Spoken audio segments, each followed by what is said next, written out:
One of the first questions kids learn to ask is why? Why is the sky blue? Why does it rain?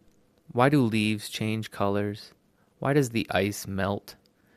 At first, answers seem straightforward. You point to facts, give a reason, and it feels like understanding. But almost immediately, another why pops up, and then another why. And the explanations can feel like fragments. They're true, but they don't quite settle the question. There's always a step that feels like it's dangling in front of you, or a gap between one answer and the next answer. This model works differently. Each outcome isn't just part of a chain or a story. It exists fully within a larger structure. Local observations are real and meaningful, but their full sense emerges only when you see how they fit into the complete system. Picture three balloons popping almost at the same place and almost at the same time. One observer is right next to the middle balloon, and from that spot, the three balloons feel simultaneous. Two others far away, each in fast-moving spaceships, one traveling one way and the other traveling the other, from far away from the three balloons. One of those travelers will see the balloons pop in order A, B, C. The other traveling will see the order C, B, A.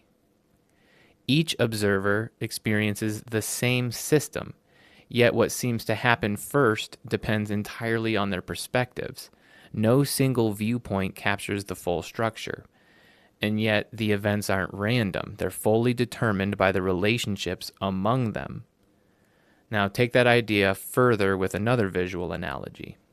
Imagine a Sudoku puzzle made of smaller Sudoku puzzles, each nested inside the other. The smallest puzzles are like the fundamental units, at the scale where our usual descriptions begin to break down, the regime where space-time and quantum effects intersect, in physics, the Planck scale. Some theoretical work in physics already suggests that our conventional notions of space and time might lose their usual meaning at the smallest scale, and that a more fundamental, discrete structure could underlie what we call local reality. In this picture, each small puzzle can be partially solved on its own, but the full solution only emerges when the entire global puzzle is considered.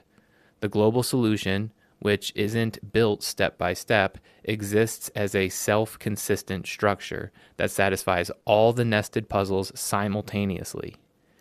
Every minimal unit, every local puzzle is constrained by the global pattern, and the global pattern organizes the local units automatically. The system closes on itself, nothing floats, nothing is disconnected, and each part only makes sense as part of the whole. This maps onto some bizarre quantum phenomena.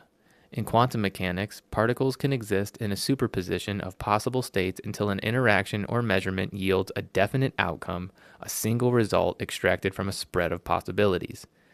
In the Sudoku analogy, superposition is a feature of the limited perspective of a local puzzle that hasn't yet been fully pinned down by the global structure. Many configurations appear possible until the global pattern, through the constraint of the added measurement device, forces one consistent outcome. Likewise, when two particles are entangled, their joint state cannot be described as separate individual states. Measurements on one instantly determine correlations in the properties of the other, no matter how far apart they are. In our analogy, this is like numbers in separate smaller puzzles that share a constraint point in the global solution. Once one's number value is determined by the global pattern, its partner is automatically fixed too, not because information travels between them, but because the relationship they share is part of the single self-consistent structure. In a way, the balloons and nested Sudoku are two sides of the same coin. Both show how local observations, whether moments in time or tiny pieces of nested structure, can differ, appear incomplete, or even seem paradoxical.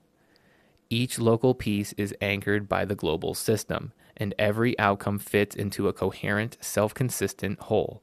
Perspective changes what you see, but the underlying relationships are fixed, and the global pattern is what gives them their sense and order.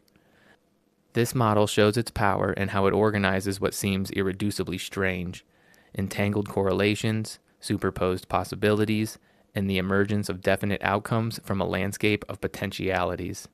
Every observation, every minimal unit, every local puzzle is integrated into a single coherent pattern.